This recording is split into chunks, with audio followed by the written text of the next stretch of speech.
ಮಹಾರಾಷ್ಟ್ರದ ಘಟ್ಟ ಪ್ರದೇಶದಲ್ಲಿ ಭಾರಿ ಮಳೆಯಾಗಿದೆ. ಮಳೆಯ ಹಿನ್ನೆಲೆಯಲ್ಲಿ ಘಟಪ್ರಭಾ ನದಿಗೆ ಜೀವ ಕಳೆಯೇ ಬಂದಿದೆ. ಮತ್ತೆ ಮೈದುಂಬಿದೆ ಘಟಪ್ರಭಾ ನದಿ. ಬಹಳ ಮುಖ್ಯವಾಗಿ 171 ಅಡಿ ಮೇಲಿನಿಂದ ಧುಮ್ಮಿಕ್ತಾ ಇರುವಂತಹ ಗೋಕಾಕ್ ಫಾಲ್ಸ್ ಅನ್ನು ನೀವು ಇಲ್ಲಿ ಗಮನಿಸಬಹುದು.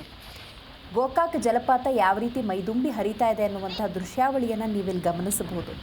ಹೌದು, ಮಹಾರಾಷ್ಟ್ರದ ಘಟ್ಟ ಪ್ರದೇಶದಲ್ಲಿ ಭಾರಿ ಮಳೆಯಾದ ಪರಿಣಾಮ 171 ಅಡಿ ಮೇಲಿನಿಂದ ಧುಮ್ಮಿಕ್ತಾ ಇರುವಂಥ ಗೋಕಾಕ್ ಜಲಪಾತ ಯಾವ ರೀತಿ ಧುಮ್ಮಿಕ್ಕಿ ಹರಿತಾ ಇದೆ ಅನ್ನೋದನ್ನು ಗಮನಿಸಬಹುದು. ಕಣ್ಮನ ಸೆಳೀತಾ ಇದೆ ಗೋಕಾಕ್ ಫಾಲ್ಸ್ನ ವೈಭವದ ದೃಶ್ಯ. ಹಾಲ್ ನೊರೆಯಂತೆ ಧುಮ್ಮಿಕ್ತಾ ಇದೆ ಗೋಕಾಕ್. ಬೆಳಗಾವಿ ಜಿಲ್ಲೆ ಗೋಕಾಕ್ ತಾಲೂಕಿನ ಗೋಕಾಕ್ ಫಾಲ್ಸ್ ಇದು.